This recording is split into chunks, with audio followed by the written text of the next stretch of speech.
To our first preview of the February primary election in St. Joseph. The mayor's race is open with 4 candidates running to replace current mayor Bill McMurray, who's not running again. All the city council seats are up for grabs with several incumbents running for election, and there's a municipal judge seat open as well. But this morning we begin with the city council's first district race, and whomever wins, it'll be a familiar face. Pat Jones says people have been asking her to run for her old city council seat she lost 4 years ago. Well, guess what? You're all going to get your wish. I'm going to try to do it. So now it's a rematch for the first district council seat between incumbent Madison Davis and Jones. Jones says she hasn't liked what she's been seeing from the meetings she's gone to. I have seen so much rudeness that it's unbelievable, and that's what the public does not want. And it just appalls me at how they treat people when they come.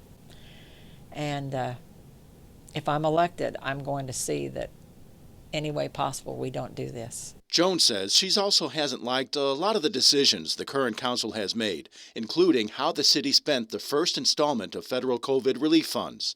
She says she has an idea on how to spend next year's.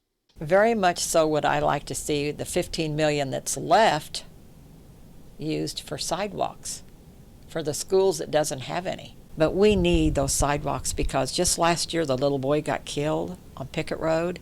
And for all of those fires and empty buildings that we've had lately and other eyesore abandoned structures, Jones has an idea.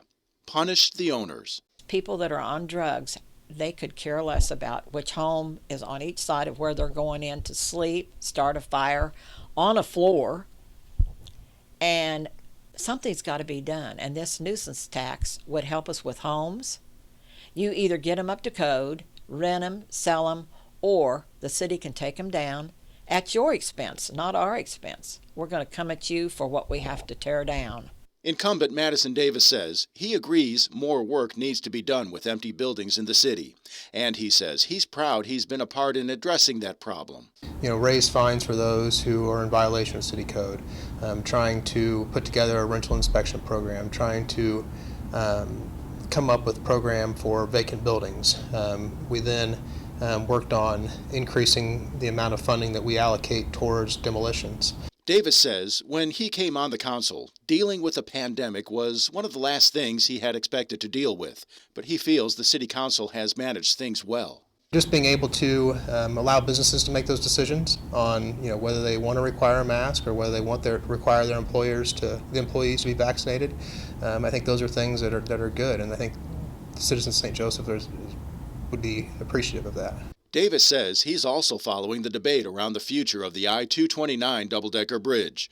While there's been a big push from most of the council to keep the bridge and its interstate designation, Davis says he just wants to make sure that there's a good roadway there for the future. Whether they tear it down or build something new, we've got to maintain the same access for people who are traveling in that area, going north and going south.